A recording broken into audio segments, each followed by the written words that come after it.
Boa tarde a todos e todas. Estamos aqui mais uma vez para mais um programa do Vale da Cidadania.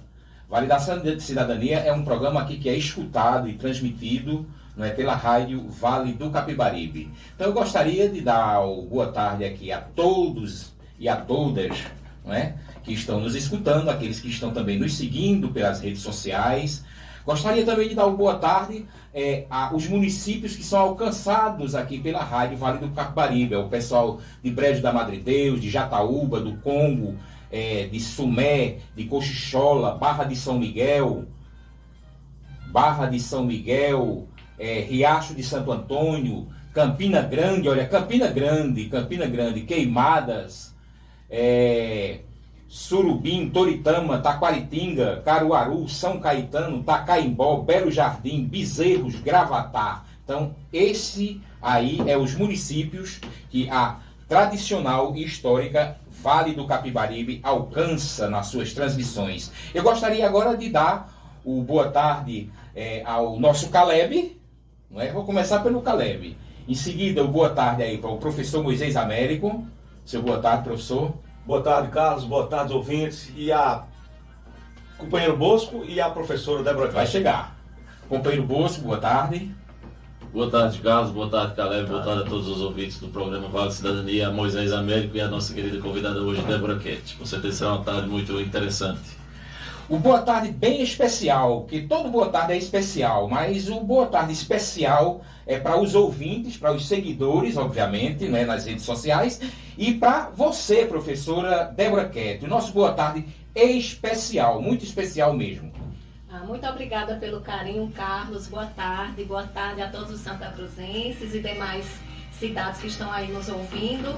É um prazer enorme estar aqui com vocês hoje. Boa tarde, Moisés. Boa tarde, Bosco. Boa tarde a todos e todas. Perfeito. Professora, veja bem, eu gostaria de que você primeiro fizesse assim uma prévia apresentação para depois a gente entrar aqui no diálogo, a gente entrar no bate-papo com relação à questão de educação e cidadania. Bom, para falar de educação, eu falo sobre a minha própria vida. A minha vida gira em torno da educação. Muito então, bem. Educação para mim é vida, educação é cidadania. E a discussão sobre a cidadania ela é muito ampla. E é uma das coisas que mais me agrada, né? Como sujeito, como pessoa, estar sempre assim presente em espaços como esse para discutir um pouco sobre a educação. A educação que fez parte da minha vida de uma forma transformadora, de uma forma libertadora. Então, quando eu falo de educação, eu reporto a minha própria existência, Carlos. O quanto essa educação ela foi capaz de me transformar como pessoa e principalmente como cidadã. Quando eu falo Quando eu falo em cidadania, eu me refiro também a uma área de formação a qual eu me dediquei muito, que foi a área da política, ou das políticas públicas em educação.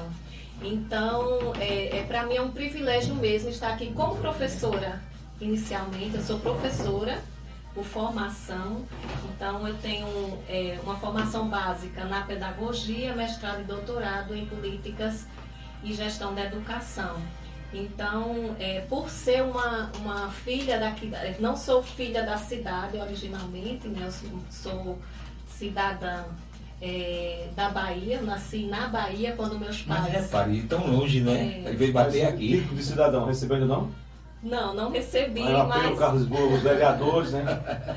Pois é, merecidamente, viu? Meus pais, Carlos, toda a minha família são filhos daqui de Santa Cruz. Certo. Então, na época do êxodo rural, né, que meu pai foi tentar a vida na grande cidade, na época São Paulo, ele saiu daqui como retirante nordestino, chegou em São Paulo, passou por grandes dificuldades financeiras e nesse caminho de volta encontrou uma cidade na Bahia em que foi possível se estabelecer. Foi nessa cidade que eu nasci, na cidade de Barreiras, Bahia. E aos 6 anos vim para Santa Cruz e desde então moro, resido, estudo, né? Então toda a minha trajetória cidadã foi aqui em Santa Cruz, a minha infância na Bahia, a minha primeira infância. Certo, professor. Eu gostaria também de mandar uma boa tarde aí também para todos os professores, não é? Nós estamos aqui com 2 professores, o professor Moisés Américo, não é? Professora Débora Ketti, que além também de professora, você é mestra e doutora, não é isso? Isso, sou mestre e doutora em educação. Certo. Você é uma referência, viu, mulher? Eu me agrado tanto assim quando estou conversando com você ou quando estou lhe escutando. E nós não temos aqui um professor de formação, mas é uma pessoa que sempre está preocupado com essa questão, não é? Da educação. E aí, boa tarde para todos os professores, professores da rede municipal, da rede estadual, professores que estão aí em cargos em comissão da Secretaria Municipal de Saúde, né, professores também universitários, enfim, a todos os professores. Não é? Até porque não haveria vida se não fosse os professores, não é? Porque tudo deságua no professor. Tudo deságua no professor, não é verdade? Isso mesmo. E, inclusive, diga-se de passagem, muitas vezes, mas muitas vezes mesmo, eles não são reconhecidos devidamente. Então, eu gostaria de que você, assim, fizesse alguma colocação do ponto de vista do teu conhecimento, da tua vivência, da tua praticidade, com relação à educação. A educação como um instrumento de libertação, como um instrumento de cidadania, não é? Como um instrumento de luz para a sociedade, não é? A sociedade em qualquer momento da nossa história. Muito bem, Carlos. Então, veja, meus fundamentos teóricos, eles têm uma grande ancoragem na filosofia, na pedagogia e na educação freiriana. Então, quando você fala assim, de educação como prática da liberdade, eu reporto meus estudos a um livro, inclusive, que Paulo Freire escreve com essa mesma temática, sobre a educação como prática da liberdade. E esse livro, ele mostra de uma forma muito autêntica, muito dinâmica, como a educação, de fato, principalmente aqui no Brasil, ela deveria acontecer.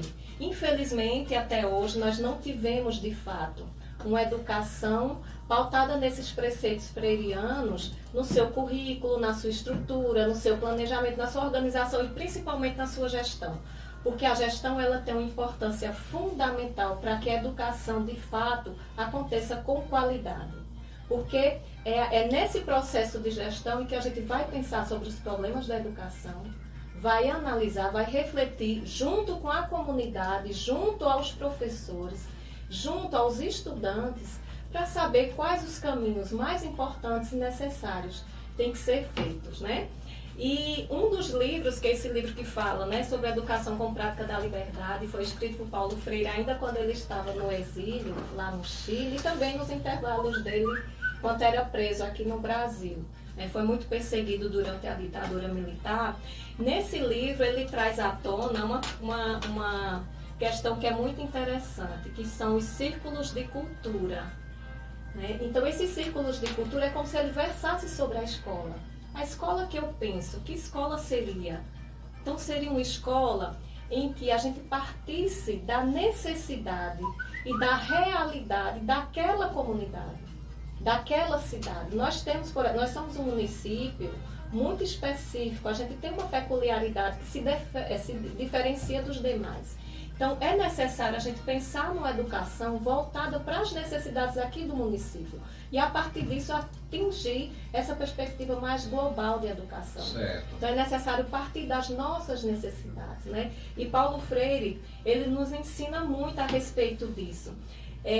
Eu lembro que na época em que ele começou a desenvolver seus estudos aqui no Brasil, realizar de fato esses círculos de cultura, né, que ele começou a disseminar ali por volta da década de 60, nós tínhamos aqui no Nordeste uma população de cerca de 25 milhões de pessoas, e dessas 25 milhões nós tínhamos aí cerca de 15 milhões analfabetas.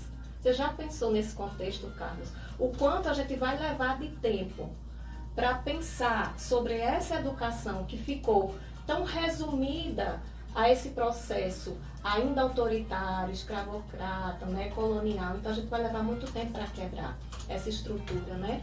E naquela época o Paulo Freire, nesses círculos de cultura e nessa proposta de educação popular, ele tenta mostrar que é necessário e urgente a gente pensar numa educação transformadora, libertadora e, acima de tudo, politizada.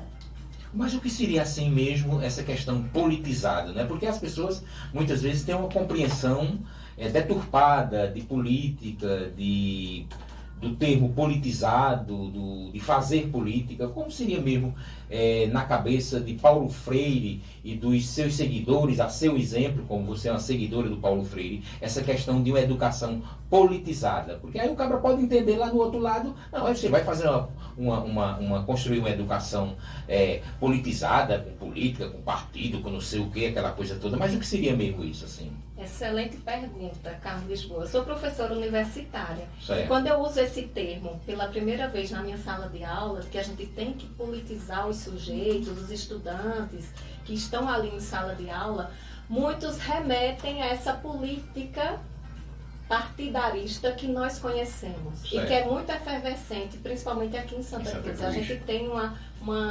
efervescência política partidária muito intensa.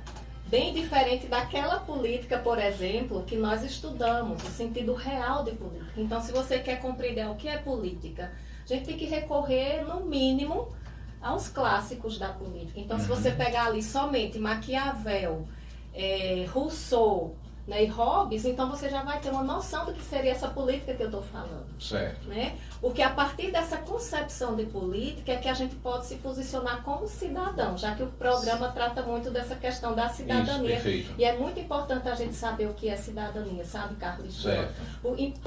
Agora, nesse momento que nós estamos passando, aí eu falo do contexto nacional, Uhum. em que a política está tão dividida, em que essas concepções estão tão divididas, é muito importante a gente pensar que tipo de cidadania eu quero, que tipo de política eu quero para o meu país.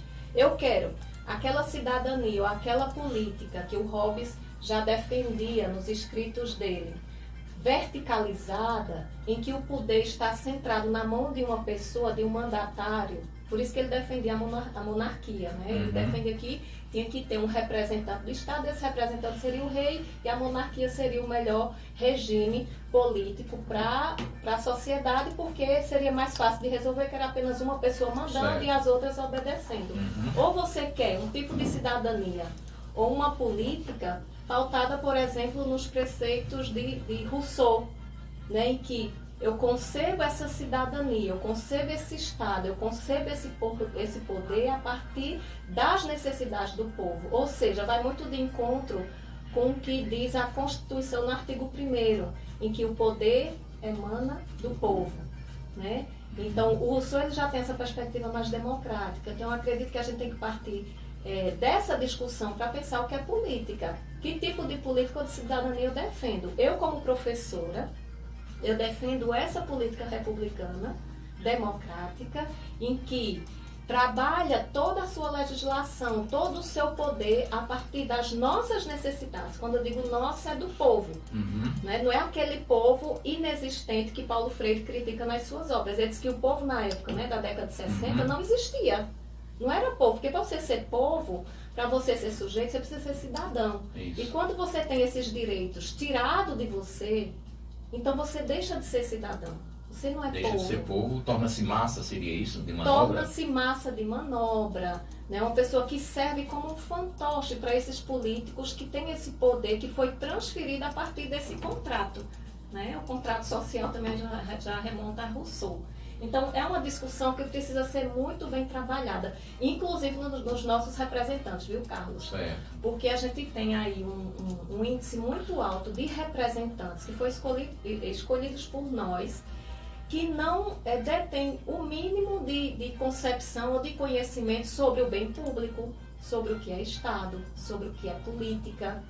Eles confundem muito com o privado. Isso prejudica E também demais a confundem população. também com o papel deles, né? A essência do papel de um político que detém um mandato concedido pelo povo através de um processo eleitoral. Isso mesmo. E a população, ela deixa de cobrar desses representantes quando ela não tem essa cidadania exercida ou bem materializada dentro dele ou dela. Aí o papel da educação é imprescindível. Certo. Eu agora gostaria de passar para o professor Moisés Américo, não é? para que ele faça aí as suas colocações dentro desse contexto, desse bate-papo, e também pedir perdão aqui aos ouvintes e às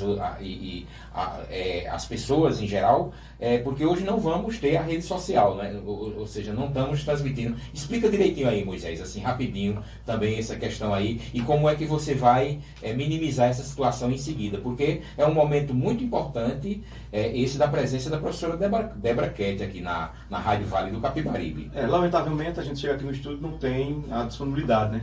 Mas aí, improvisando, a gente vai ver a possibilidade de, no final, dar tudo certo e depois estar nas redes, né?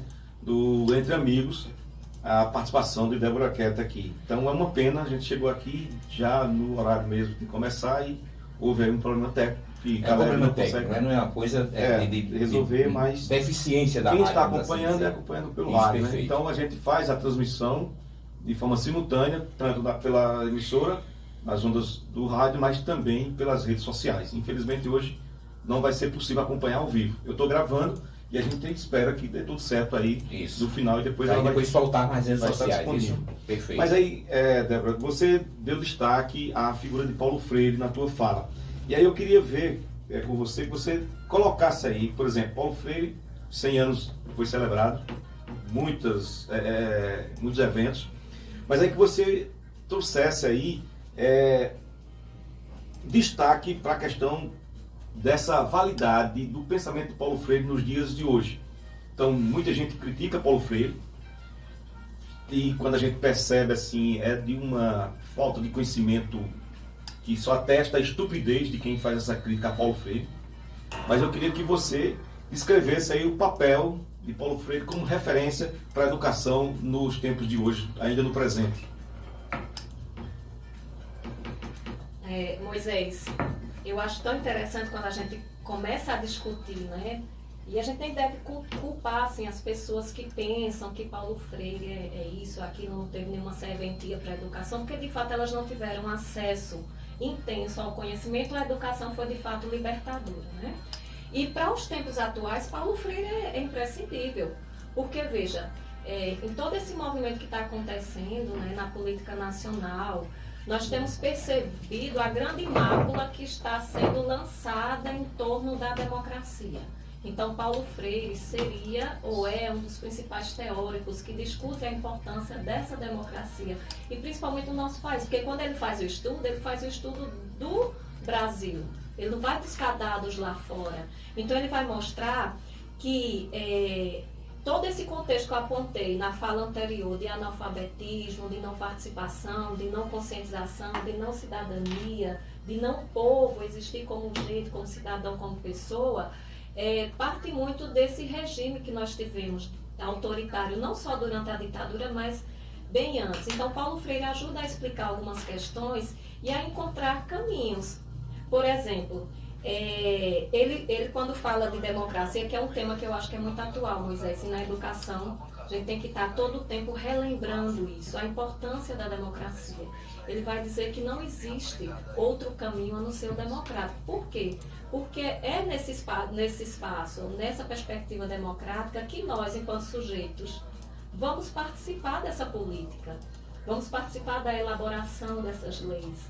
Então, quando a gente passa, como nós passamos aí um bom tempo, com um governo autoritário, essas vozes, as vozes dos movimentos populares, as vozes dos sindicatos, de nós, dos professores, dos estudantes, então a gente ocasiona aí um grande déficit em relação a esses avanços civilizatórios e democráticos. Então é necessário sim trazer Paulo Freire, dizer à população da sua importância, da importância dos seus escritos, e que esses escritos são muito atuais para explicar muitos problemas que a gente tem na educação. E que se de fato a gente conseguisse seguir pelo menos algumas questões que são apontadas ali por Paulo Freire, nós teríamos uma educação bem diferente, viu, Carlos Lisboa? Bem diferente. Perfeito, professora Débora Ketti. Agora eu gostaria de passar para o nosso amigo João Bosco, para que ele possa te fazer alguma pergunta, algum questionamento, o que ele desejar. Certo. Débora Ketti, professora, veja, num certo debate, 1994, dois candidatos à presidência da República, né? O cargo máximo politicamente do Brasil é presidente da República. Estavam lá Fernando Henrique Cardoso, entre outros candidatos, claro, Fernando Henrique Cardoso e Leonel Brizola. E lá naquele debate, Leonel Brizola fala sobre educação, sobre a importância da educação, sobre a importância do investimento na educação. E Fernando Henrique, parafraseando o que ele disse, para resumir, ele chega a dizer claramente que o investimento na educação seria muito caro. Ele usa essa expressão realmente, dizendo que era muito dinheiro, que seria, para ser ideal, para investir na educação, é muito cara. E argumenta para lá na visão dele. E depois Brizola diz que, de fato, resume uma simples frase que cara mesmo é a ignorância. Então eu queria que você dissesse para os ouvintes essa questão, de fato, do que a educação essa educação, de fato, libertadora, pode causar, de fato, na sociedade. Bosco, esse é um fato interessante da história do Brasil, né? E principalmente da história política nacional. Mas veja, não seria diferente um pensamento assim vindo de um liberal, porque Fernando Henrique Cardoso é um político liberal que defende hoje, né, o neoliberalismo, e a gente sabe dos seus impactos. E para o neoliberalismo, a educação sempre vai ser gasto e sempre vai ser cara, porque a educação, ela tem a possibilidade de mudar a consciência política das pessoas. Como o Carlos Lisboa citou ali, ela liberta. Então, qualquer e todo investimento para a educação jamais será gasto, jamais será caro. Porque é o único caminho que eu encontro para a gente tentar modificar esse sistema que nós temos, que ainda é muito autoritário. As pessoas, elas não detêm uma consciência política ainda muito bem firmada, a educação ainda é muito precária. A gente vê aí, agora mesmo, nós tivemos um anúncio do ministro da Educação com relação ao piso salarial. Então, veja, lei, aquele velho ditado, né? Aquela velha máxima, que lei não se discute, se cumpre. Então, por que de se pensar se eu vou dar conta ou não de pagar isso? Porque eu tenho também a contrapartida do governo federal, não há desculpa. Então, são questões mínimas assim, que a sociedade tem que começar a analisar e a pensar sobre qual o valor que a educação está tendo. Então, nós vimos aí, Carlos, Moisés e Bosco, grandes movimentações agora no país para a volta de um regime militar, para que houvesse intervenção militar. E quando nós, professores, vamos às ruas solicitar dos nossos representantes valorização da nossa carreira, pedir melhores estruturas pedagógicas e físicas para as escolas, mais profissionais ali atuando naquele espaço, a gente não tem esse apoio da sociedade. Então, por quê? São chamados de vagabundos. E por quê? Né? Então, isso é uma grande questão. Por que que a sociedade, ela não apoia, na maioria das vezes, a luta em prol da educação? Porque ela também não tem, não é só o governo, não são só nossos representantes que não têm a educação como prioridade, mas a própria sociedade. Né? Nós já vimos, Moisés, que é aí também militante da educação, grandes movimentos, por exemplo, no México, né, em Oaxaca, em que a gente vê ali toda a sociedade envolvida com os professores naquela marcha. Eles marcham da cidade de Oaxaca até a capital. São muitos e muitos quilômetros, mas a sociedade inteira caminhando junto com eles e apoiando. Então, no Brasil ainda falta essa consciência, sabe, Bosco, da importância da educação para mudar as nossas vidas e as vidas também dos nossos filhos. Então, a sociedade precisa se engajar também nesse movimento. Professor Moisés, você saiu um pouquinho ali para ajustar algumas coisas aí com o Caleber, do ponto de vista de a live ficar funcionando, e me parece não, ela está funcionando agora, mas você gostaria de fazer algumas considerações, uma vez que você deu uma saidinha com relação à pergunta que você fez e as colocações da professora Débora Ketty? Não, em relação ao Paulo Freire, foi o que Débora colocou, né? Essa importância dele como pensador. O Brasil, muitas pessoas desconhecem o legado de Paulo Freire, enquanto que o mundo o acolhe. E aí ficou muito evidente durante esse processo de disputa política, quando um grupo condenava, criminalizava Paulo Freire. Inclusive atribui a ele responsabilidade que ele nunca teve. Como a gente vê em alguns discursos, principalmente em redes sociais, de que o fracasso da educação é atribuído pela proposta de Paulo Freire, quando a proposta de Paulo Freire é uma proposta direcionada para jovens e adultos. Paulo Freire só ocupou um cargo como dirigente, e foi na cidade de São Paulo, secretário do Municipal de Educação, durante um período breve ali, no máximo 2 anos, durante a gestão da prefeita Luiz Erundina.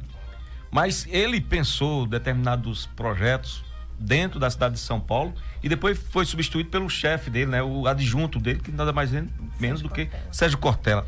Então você tem esse posicionamento. E depois tem os escritos de Paulo Freire que as pessoas desconhecem, não lê, não pesquisam. E a gente vê, inclusive, pessoas que estão na educação com esse pensamento distorcido em relação a Paulo Freire. Então mas sua fala, eu estou por deveras satisfeito. Professora, veja bem, quando você dialogava aí com o Bosco, você colocou, você fez uma colocação no sentido de que o liberalismo acha a educação do ponto de vista de despesa, de gasto, não é?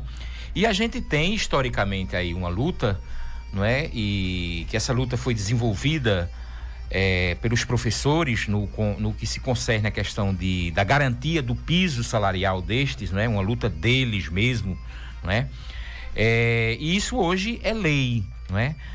O que é que você me tem assim a nos dizer, não é? E sobretudo para os ouvintes, por que se considerar isso como...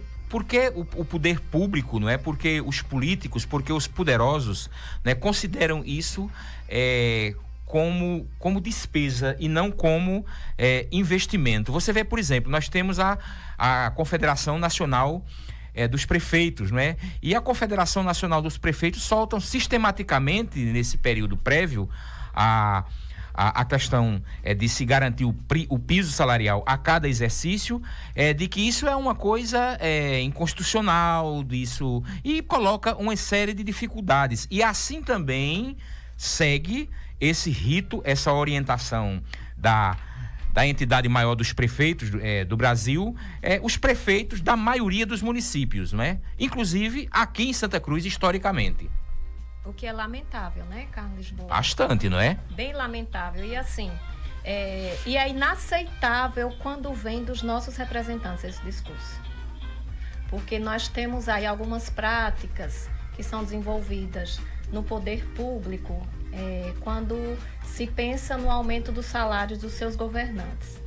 Agora há pouco, por exemplo, né, nós tivemos uma matéria que foi disseminada aí no estado de Pernambuco em relação à lei que aprova o aumento da governadora, que vai ser de 129%. Nós temos os deputados também, que estão recebendo aí um aumento de 46% dos seus salários. Então, é muita coisa.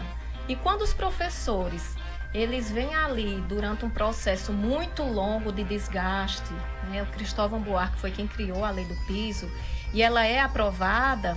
Então, é uma grande conquista, uma conquista histórica. Eu lembro que quando eu trabalhava há 10 anos atrás, ou há 12, 13 anos atrás, até mais, o salário era mendigado. A gente não conseguia um aumento significativo, a inflação lá em cima, a gente não conseguia acompanhar isso. Então, muitas vezes o professor precisava se desdobrar em 2 ou 3 turnos de trabalho para dar conta das despesas de casa, despesas básicas. Certo. Então, hoje a gente tem uma lei que foi aprovada, que é garantida a todos nós, professores, e aí alguns governantes, junto com seus secretariados, tentam burlar essa lei, trazendo questões que não coadunam com a realidade que está posta. Lei é para ser cumprida, então não tem discussão, Carlos. E o aumento, ele tenta acompanhar a inflação, então nem é o aumento que deveria ser, porque nós temos inúmeras despesas, nós contribuímos como cidadão, cidadã. Então, o salário do professor foi uma conquista, assim como o da enfermagem está sendo agora. Você vai acompanhar muitos enfermeiros que estão adoecendo. principalmente durante essa pandemia, foi muito intenso, né? O trabalho deles, assim como dos professores também. Perfeito. Mas, Carlos, eu queria destacar, Pois não. aproveitando a fala de Débora, com a questão da lei do piso, é que essa mesma lei que foi aprovada e alguns prefeitos insistem em burlar, não cumprir, porque essa é a orientação da própria confederação dos prefeitos, né, dos municípios. Mas o artigo 4 dessa lei afirma lá, está colocando que quando, e aí o prefeito e seus secretários precisam ler, conhecer a lei do piso, inclusive professores também. No artigo 4 diz lá que quando o município não tem a condição, que é o que todo prefeito alega, ele pode fazer uso do artigo 4 dessa lei e pedir que a União complemente. Agora, eu desafio, porque aqui em Santa Cruz, nenhum prefeito ainda pediu. Da época de Toinho, que foi quando houve a implantação da lei, até o presente momento, todos os prefeitos que passaram ao longo da história política de Santa Cruz, eles alegam que não vai dificultar, vai comprometer as finanças do município. Agora, não teve um. Toinho, Edson Vieira, 2 mandatos, e agora o prefeito Fábio. Por que é que eles não fazem o pedido? Qual é a dúvida que eles têm? Ou porque essas contas, se for de fato verificadas, vão encontrar irregularidades e eles não querem se mostrar, não querem dar a transparência necessária? Porque se a lei diz que é necessário você pagar aquele determinado valor que é definido todo mês de janeiro de cada ano, e a prefeitura alega que não tem recurso, mas essa mesma lei diz que quando a prefeitura não tem condição, solicite um complemento que a União vai completar. E eu desconheço qual foi a prefeitura que pediu. Então tem alguma coisa aí errada que eles não querem mostrar. E a transparência, Moisés, ela é imprescindível no sistema que nós vivemos, que é o democrático. Então tem que estar ali para consulta. Aqui no município, eu acredito que a própria população, ela desconhece esses portais. Então, existe o da Câmara de Vereadores, por exemplo, que está lá. Você vê até os absurdos, né? Quanto cada vereador utiliza de combustível, os benefícios que se tem, a despesa em si. Então, a educação também tem que ter esse portal, mostrando para a população o que está sendo feito desse dinheiro. E a lei é muito clara. Quando não se tem um montante destinado para o piso, você pede essa participação federal. Então, é como a gente tem falado desde o início, né, Moisés? Não há desculpa para não se pagar o piso. Agora, por outro lado, se há essa resistência de não se garantir esse direito por parte do executivo, cabe à população reivindicar esse direito, porque aí está essa formação cidadã que a gente discutiu aí no início da nossa conversa. Certo. Então, professores, sindicatos, estudantes, pais e a própria Secretaria de Educação, que representa a educação municipal, deve estar ali lutando sim para a garantia desse direito. Professora, veja bem, eu acho que também está um pouco dentro da sua área essa pergunta que eu vou te fazer. Quando sempre acontece esses momentos, não é? Os municípios, e o município, obviamente, de Santa Cruz também, que está situado no estado de Pernambuco, Brasil, então também está dentro do contexto, eles tratam de uma questão chamada impacto financeiro e orçamentário.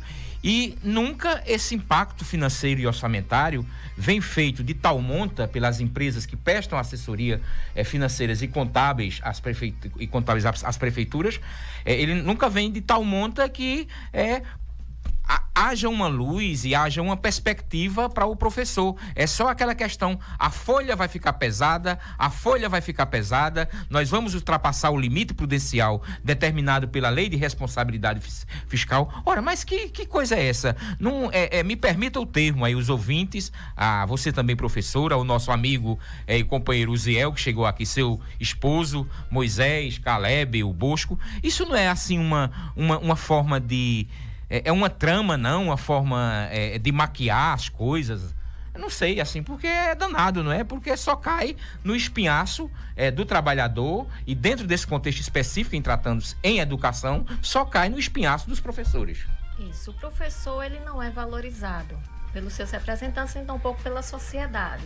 E o investimento, não só no professor, mas também na educação como um todo, numa boa escola, numa boa estrutura, numa boa formação pedagógica para esses docentes, uma formação continuada. Então, sempre vai ser vista como um gasto, como sendo muito caro, como pontuou aqui o Bosco, para os governantes. Porque se eu conscientizo a população através da educação, eu politizo, lembra daquela palavra que nós usamos, né? Politizar. Então, vou ter cidadãos cobrando esse representante. Então, ele vai assumir o seu papel de cidadão, de povo, em busca da garantia dos seus direitos civis e também direitos políticos. Então, por isso, Carlos, que de uma forma assim muito contextual, filosófica também, o investimento em educação sempre vai ser caro. Porque quando o Paulo Freire diz que a educação transforma de fato. Porque durante muito tempo aqui no Brasil, nós vivemos assim condições muito negativas e desfavoráveis a esse processo participativo e democrático. Então, nós tivemos aí diversos momentos históricos em que nós fomos privados dessa participação.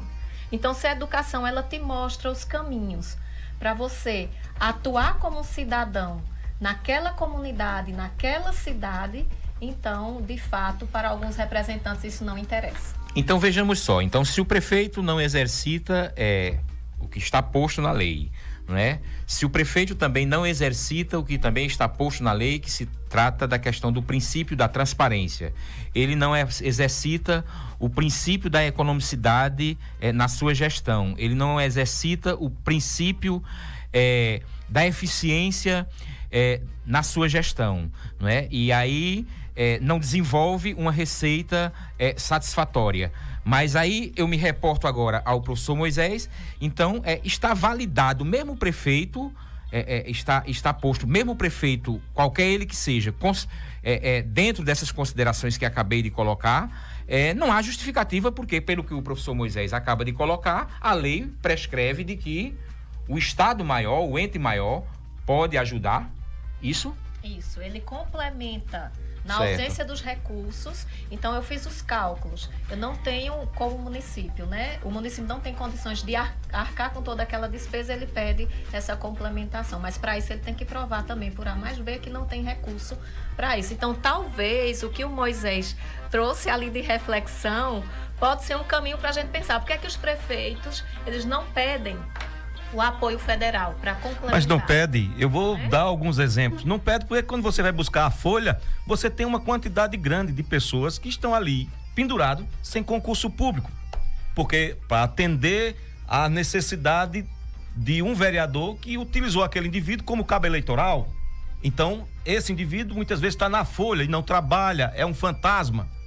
Ou está recebendo um valor, uma gratificação acima dos limites de prudência necessário. Então você tem indivíduos que estão na folha, mas não trabalham aqui, estão à disposição em outro município. Então existe uma série de irregularidades, pessoas que não tem nada a ver com desvio de função. Então, dentro do Fundeb, eu já disse isso, eu me sinto tão tranquilo para falar sobre isso, porque na gestão passada eu trabalhei, fiz parte da equipe de secretaria. E uma vez, numa discussão de recurso para encaminhar uns projetos, precisava fazer o serviço topográfico. E a secretária da época secretária de Finanças, disse, a gente não tem esse valor não para bancar o serviço topográfico. Aí eu disse, olha, seria interessante que vocês utilizassem o dinheiro da educação, tão somente na educação. Mas a gente vê, por exemplo, Santa Cruz recebe um volume aí de aproximadamente do Fundeb, a previsão é de 85 milhões agora para 2023, a previsão. Sempre, essa previsão ela é colocada para baixo, sempre supera. Além disso aí, existe 25% dos impostos que o município arrecada. Então você tem um comércio forte, todo mundo, quem debate educação fora de Santa Cruz percebe, olha, Santa Cruz deve ser interessante porque tem uma arrecadação. Então, se não tem essa arrecadação desejável, é porque está faltando ineficiência do poder público em cobrar. Mas você tem grandes empreendimentos na cidade e para onde é que está indo os 25% que é obrigatório gastar na educação? Então é preciso, porque a gente percebe aí a falta de equipamentos, a falta de material didático, a falta de reforma nas escolas, a falta, é uma fartura coisa absurda. E aí, onde é que está sendo colocado esse dinheiro? Então as pessoas precisam dar essa transparência, colocar, porque a gente sempre acompanha o dinheiro do Fundeb, o recurso do Fundeb. Mas tem um outro volume de recursos que vem, que é o salário educação. Além, claro, dos programas e projetos extras que o Ministério pactua diretamente com o município. Então, existe recurso suficiente para a educação pública ser uma educação de qualidade. Infelizmente, a gente gasta o dinheiro. Tá aí o prefeito de Toritama. Inclusive, ele faz alguns desafios de, olha, perguntaram para ele por que é que ele conseguia fazer tanta coisa com a educação. Eu disse, não, a pergunta não é essa. A pergunta é por que os demais gestores não conseguem fazer o que eu estou fazendo.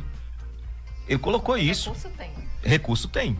Perfeito. Então vamos agora dar uma passadinha aí para o Bosco, não é? Para o Bosco. Enquanto o Bosco se alinha o microfone, lembrar que está sendo transmitido pelo YouTube da Rádio Vale. O canal Muito bem, então vamos aí para o YouTube, os ouvintes aí que não quiserem estar. O canal é Rádio Vale 91,7. Isso, muito bem. Então, corrigido aí, graças ao Caleb e ao professor...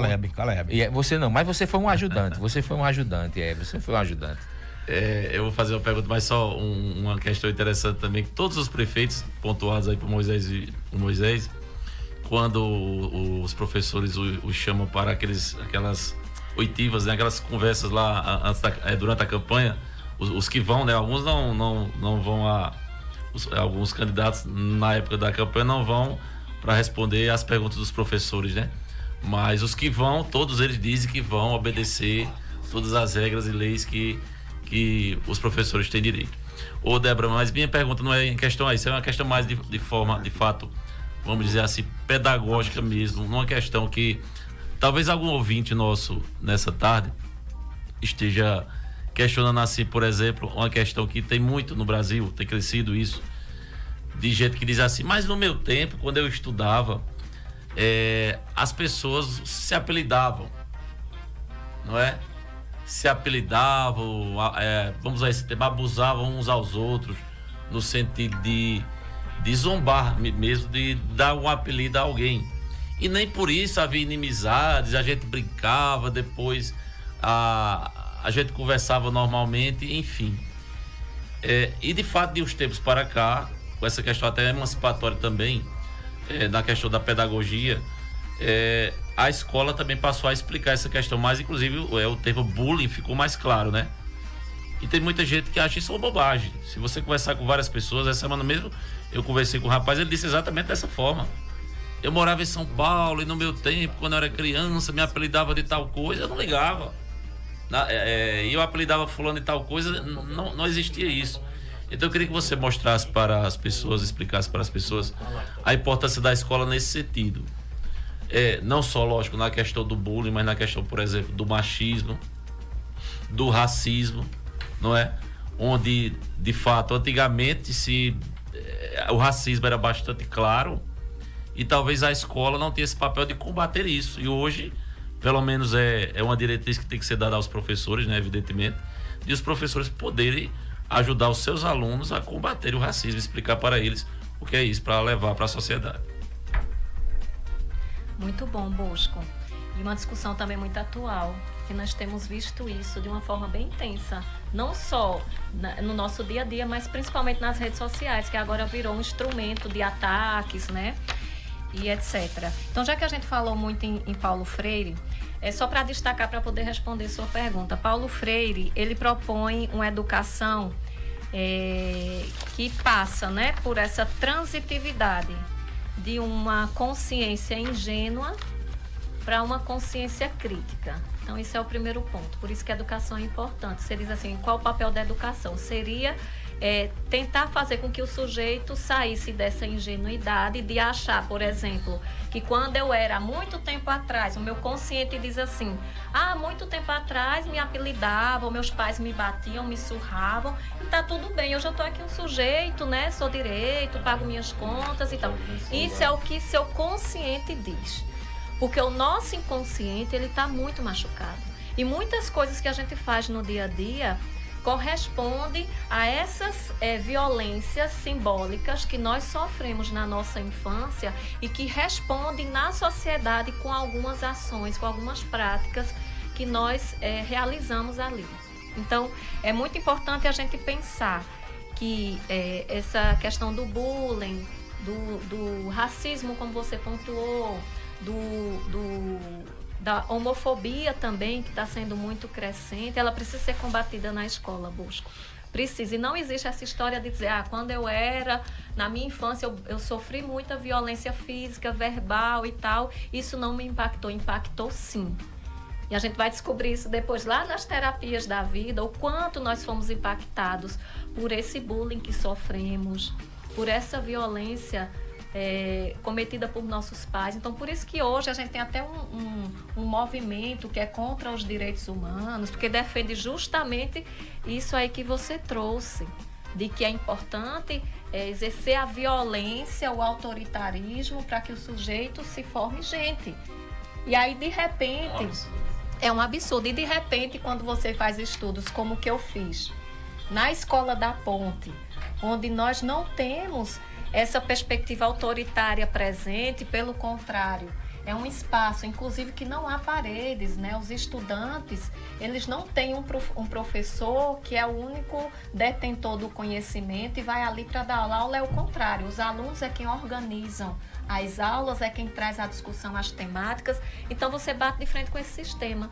E essa Escola da Ponte, por exemplo, ela fez um contrato de autonomia e ela está sempre em primeiro lugar nas avaliações externas. E aquelas escolas que continuam naquele tradicionalismo, em que o professor é quem dá a aula, o professor apenas é quem diz o que tem que ser feito e não conta com a participação dos estudantes, sempre está atrás nas avaliações. Então, eu quebro o sistema, eu mostro que é importante essa conscientização, é importante dialogar. O diálogo é muito mais importante do que a violência.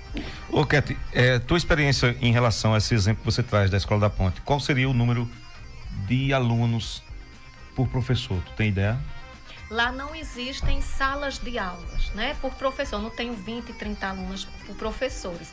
O que existe são eixos temáticos de discussão. Então, é como se fosse mesmo aquilo que a gente faz na universidade. Então, nós temos GTs, grupos de estudos, e aí cada estudante ele vai para aquela temática que está. Então, eu posso hoje estar dando aula a 5 estudantes. E o outro professor lá que está em outro círculo de diálogo ou de discussão pode estar com 30, porque a maioria uma temática atual, prefere ir para lá participar daquela discussão. Então, varia muito, não existe um número. Agora existem estudos, isso sim, estudos científicos, que aí eles vão dar uma margem de estudantes por professor. Isso aí existe e é comprovado cientificamente que para cada professor existe um limite máximo de estudante. E tem, inclusive, alguns documentos oficiais que foram elaborados na educação federal e que direciona também para esse número, esse montante de estudante por turma. O ideal é que não fuja aí dos seus 25 quando o estudante ele passa aí já para o ensino fundamental.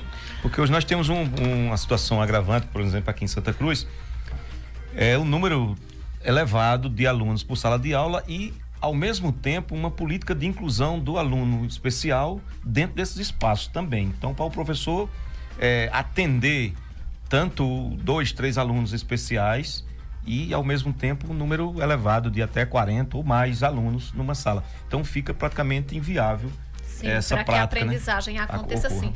Tanto para a criança que está passando por esse processo de inclusão, então ela apresenta ou é uma criança com deficiência, quanto para aquelas crianças também que estão nesse mesmo ambiente.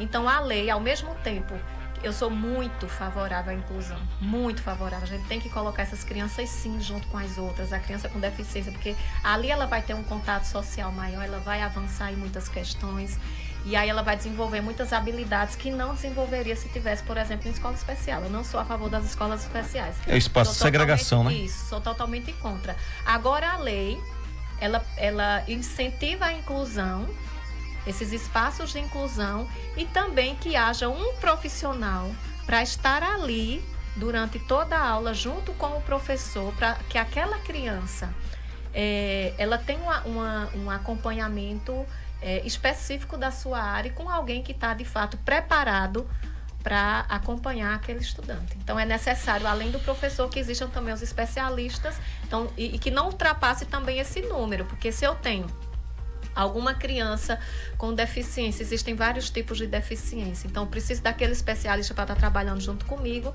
então é necessário também que haja o respeito ao número de estudantes, porque eu preciso dar conta dessas diversas realidades, né? Então, é inadmissível que uma sala de aula, por exemplo, ultrapasse aí o número de 25 estudantes, principalmente no ensino fundamental. A educação infantil é bem menos.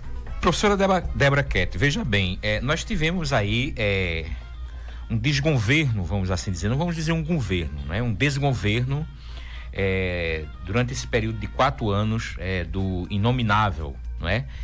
E esse desgoverno, obviamente, ele desprezou, ele reprimiu, ele fez tudo que estivesse ao seu alcance para prejudicar o processo de educação, sobretudo dentro de uma perspectiva libertadora, não é?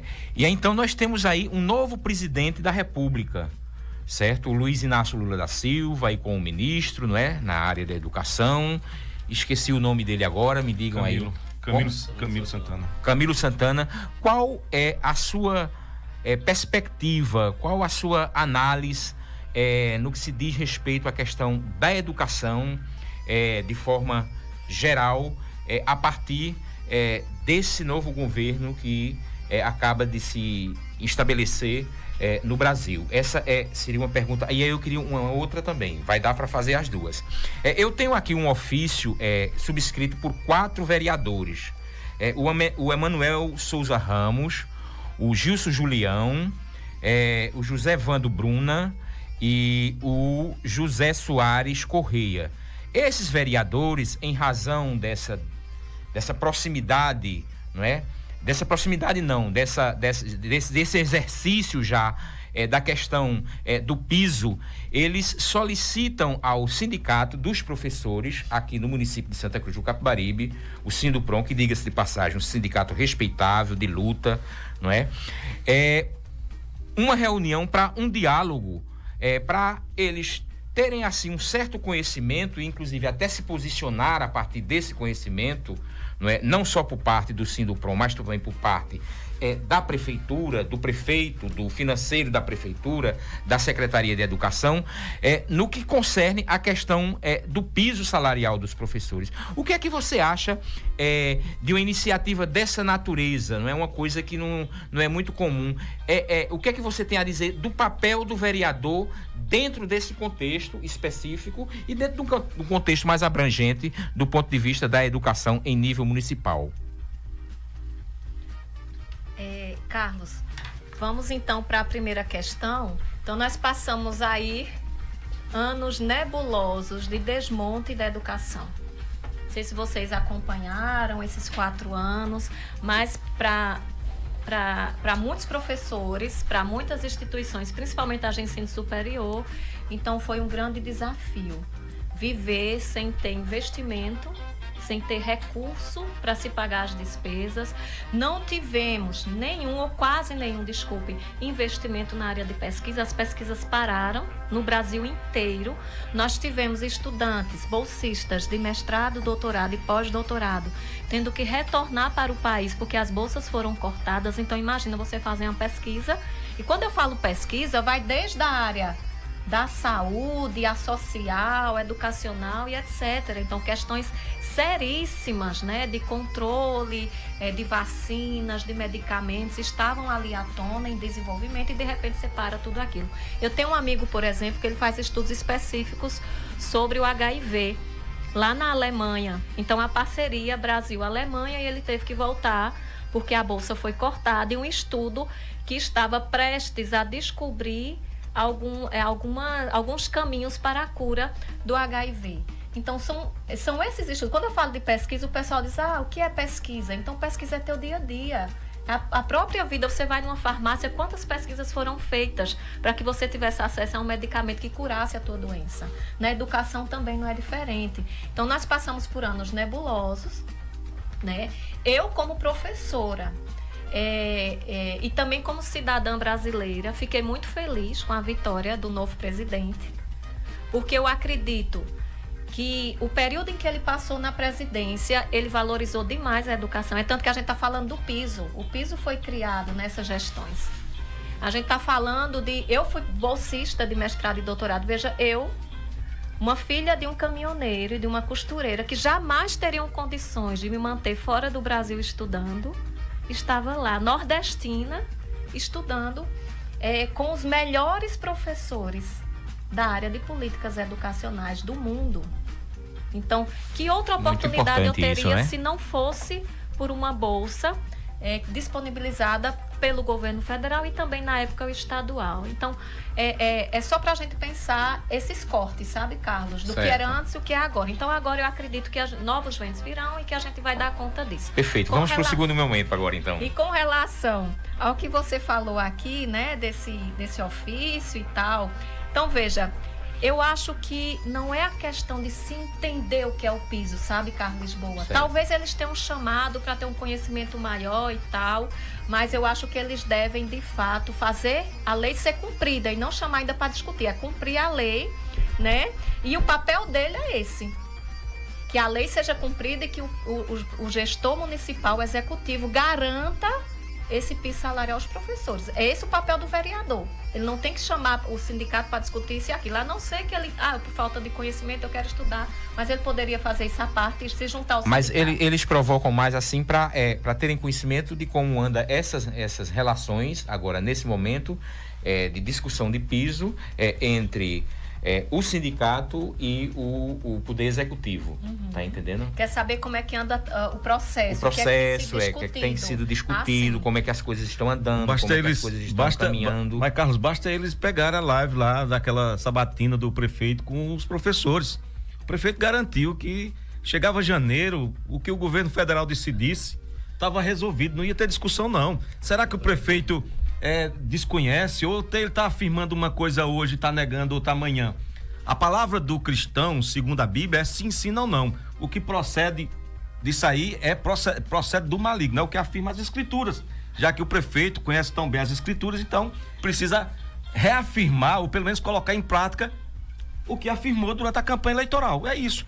O vereador, como foi colocado aqui no início, né, a questão precisa conhecer, mas tem a assessoria deles lá que também pode auxiliar. Agora, é claro, toda ajuda ela é bem-vinda nesse momento, E perfeito. parabéns aos vereadores que estão isso, aí interessados na discussão, né? Porque é importante, porque veja, foram 2 anos de pandemia, Ketty. E o aluno da escola pública teve um prejuízo incalculável. 2 anos. No ano seguinte, quando a gente retoma, houve uma greve. Os professores voltaram, porque a prefeitura conseguiu aí uma decisão da justiça, mas voltaram, meu amigo, sem estrutura e chateados, e não deram uma boa aula. Isso é fato. Aí depois o prefeito chama para uma negociação e divide em 3 vezes essas parcelas. E o prejuízo para cada professor foi um negócio absurdo. Mas mudando de assunto, eu queria que você falasse. Mas nós estamos com o tempo já estourando, para não estourar rapidinho, como estourou a semana passada. O Caleb tá ali de olho, viu? Mas que você falasse de um projeto. Eu tenho conhecimento que você está desenvolvendo um projeto em parceria com o professor Célio, lá do Paraná. Então você falasse sobre esse seu projeto, né, esse novo projeto. Muito obrigada, Moisés. Eu quero agradecer também a Bocha, Carlos Lisboa. Não acabou ainda não. Não acabou ainda não. Mas assim, nós temos ainda 1 minuto. Caleb nos dá mais 1 minuto. Então 2 minutos nós temos. Nós desenvolvemos muitos projetos aqui no estado de Pernambuco e também no Brasil e fora dele. Então, nós temos um grupo de pesquisa que envolve 5 países e nós estamos agora elaborando materiais pedagógicos para estar vivenciando nas escolas e também nas universidades, né? Tem um grupo que está agora se firmando de educação em saúde, que estão criando estratégias para estar trabalhando isso no contexto das escolas e tal. Esse em específico é um material pedagógico que nós elaboramos juntamente com um livro infantil, de literatura infantil, e ele vai ser lançado lá na cidade de Pinhais, no dia 2 agora de fevereiro, dia 2 e 3, e também aqui em Santa Cruz, no dia 5 de abril, e em Garanhuns, no dia 4 de abril. Eu gostaria de convidar todo mundo para estar presente e entender melhor sobre esse projeto e sobre esse material. Ótimo, professora Débora Ketti. Então aqui nós vamos encerrando, não é, esse programa. Foi muito bom ter você aqui. Oxalá que desde o início já tivesse tudo direitinho aí do ponto de vista das redes sociais, não é? Vou tentar, depois vai ter Mas o professor Moisés Américo vai disponibilizar e vai partilhar aí através de Facebook, através de YouTube, através de grupos de WhatsApp, enfim, essas coisas aí de redes sociais da vida, não é, professor? Não é? O Zé tá morrendo de rir ali. Tá entendendo? Então, muito importante a sua presença aqui, uma presença rica, tá entendendo? Você é uma das grandes riquezas que veio da Bahia, mas está no município de Santa Cruz do Capibaribe, então a riqueza é de Santa Cruz do Capibaribe. Não só você, obviamente, né? Mas como tantas outras pessoas, não é? E que muitas vezes não são bem olhadas, assim, não tem um olhar bem assim, um olhar bacana, um olhar apurado, não é? Da importância de pessoas como você, não é? Na área de educação e também de outras pessoas em outras áreas, muito interessante, muito especial para a questão do exercício da cidadania no dia a dia. Então foi muito bom falar contigo. Na próxima semana nós vamos falar aqui, vamos bater um papo com a Jussiara Gomes, não é? A Jussiara Gomes, ela é psicanalista, não é? E ela vai aqui fazer um diálogo conosco sobre a questão da psicanálise e a cidadania e obviamente entrar em outros temas, assim como você entrou muito bem. Então, Moisés Américo, 1h11, então queres dizer alguma coisa encerrando? João Bosco, queres dizer alguma coisa encerrando? A minha fala é bem rapidinha, 10 segundos. Só dizer que com certeza, eu tava pensando aqui, essa é a entrevista com Débora Ketti, parte 1. Né? Sim, pronto, muito bem, né? Muito bem. Parte 1. No início eu tava pensando nisso aqui também, agora então, mais ela não, vai lançar o livro no dia 5 de abril em Santa Cruz, então é interessante até essa data, lógico, com antecedência. Dá uma reservadinha aí, né? Tá certo. Muito bem, Bosco, muito bem pensado. Moisés Américo. Ok, um abraço a todos, né, que nos acompanharam, e o material completo vai estar nas redes sociais do Entre Amigos. Professora Débora. Agradecer, muito obrigada e obrigada pelo carinho, viu, Carlos, das palavras e afetividade. Mas as palavras são sinceras e a sinceridade dela vem a partir da sua fala e do exercício da sua prática cotidiana. É só uma mera professora lutando por uma educação melhor. Muito bem, parabéns para você, para todos os professores, e oxalá que prefeito, Secretaria de Educação, Sindicato dos Professores, Câmara de Vereadores, não é? Façam um diálogo que venha realmente a beneficiar essa categoria indispensável ao município de Santa Cruz e indispensável ao estado, ao país e ao mundo, que é o professor e a professora. A professora Cidalvânia aqui, né, disse que foi show, parabéns aos envolvidos, foi uma verdadeira aula de política pública. Um abraço pra ótimo. Então, Caleb, muito obrigado, um abraço.